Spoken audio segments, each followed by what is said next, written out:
ఇస్లాం పుట్టింది అప్పుడే, Roman Catholic వచ్చింది ఈ యుగంలోనే, పేగు వ్యాధి చన్మరగడ్డరుగా పేగు వ్యాధి వచ్చింది అప్పుడే.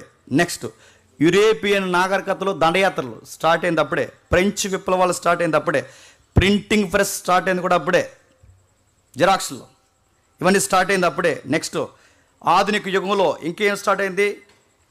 ఆధునిక యుగంలో రెవల్యూషన్ అనే దానికి మొట్టమొదటి పెద్ద పెట్టేసింది 1750లో. సైన్స్ డెవలప్ అయి బాగా కళ్ళు తెరిచింది ఎప్పుడు? 16 చివరిలో 17వ శతాబ్దం నుంచి సైన్స్ చాలా వేగంగా డెవలప్ అయింది.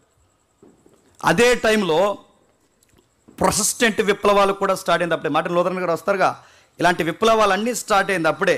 ప్రింటింగ్ మిషన్ వచ్చింది అప్పుడే. 1517 నుండి 1648 వరకు రెవల్యూషన్ చాలా ఎక్కువైపోయింది. విప్లవాలు ఆ జూనియర్ కింగ్ వీళ్ళందరూ ఉంటారు చూసారా, అప్పుడే వాళ్ళకి పునాదులు పడ్డాయి. Junior Martin Lutheran junior king ఆయన ఉన్నాడు కదా. సీనియర్ లూథరన్ వేరు, జూనియర్ వేరు. సీనియర్ లూథరన్ ఏమో బైబిల్ కోసం ఫైట్ చేశాడు, జూనియర్ లూథరన్ ఏమో నల్ల జాతీయుల కొరకు ఫైట్ చేశాడు. మీకు అర్థమైనా అర్థం అవ్వకపోయినా చరిత్ర ఇంకా మంచి చాలా ఉంది. నెక్స్ట్ ఆధునిక యుగంలో పారిశ్రామిక విప్లవాలు స్టార్ట్ అయ్యాయి. అంటే బట్ట, తిండి, ఎక్సెట్రా నిల్వలు, వస్తువులు, డంపింగ్లు, అమ్ముకోవడాలు, షేర్ మార్కెట్లు, ఇవన్నీ పారిశ్రామిక వ్యవస్థ విప్లవం స్టార్ట్ అయింది ఇప్పుడే. నెక్స్ట్ సాంకేతిక విప్లవం మన జనరేషన్లోనే ఎక్కువైపోయింది. సాంకేతిక అంటే తెలుసు కదా, ఉంది కదా, చెదారం, ఇవన్నీ వచ్చినాయి ఇప్పుడే.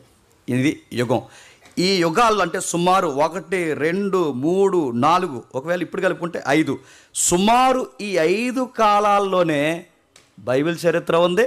ఈ 5 కాలాల్లోనే సంఘ చరిత్ర కూడా ఉంది. ఇప్పుడు ఈ 5 కాలాల్లో బైబిల్ చరిత్ర ఉంది, లేదా ఈ 5 కాలాల్లో సంఘ చరిత్ర ఉంది.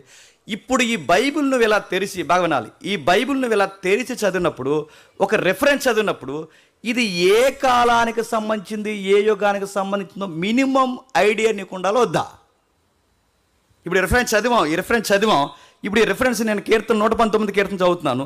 119వ కీర్తన చదువుతున్నప్పుడు ఇక్కడ వాడుతున్న భాష అదో విచిత్రంగా ఉంది. ఈ భాష నేను చదువుతున్నప్పుడు అది ఎందుకు ఇలాంటి భాష వాడారంటే, ఇప్పుడు కీర్తన గ్రంథం అనగా సుమారు దావీదు కాలానికి సంబంధించింది.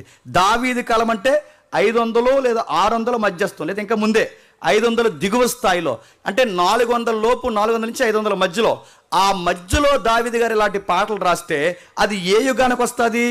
పారిశ్రామిక విప్లవాలు ఏమీ లేని కాలంలో వచ్చిన భాష అది. ఆ భాషలో ఇప్పుడు ఈ కీర్తన నేను చదువుతున్నప్పుడు, ఈ కీర్తనని ఇప్పుడు నాకు అర్థమయ్యేలాగా దేవుడు రాయలేదట అనకూడదు నువ్వు. ఆ టైంలో వాళ్ళకి అర్థమయ్యేలా రాశాడు.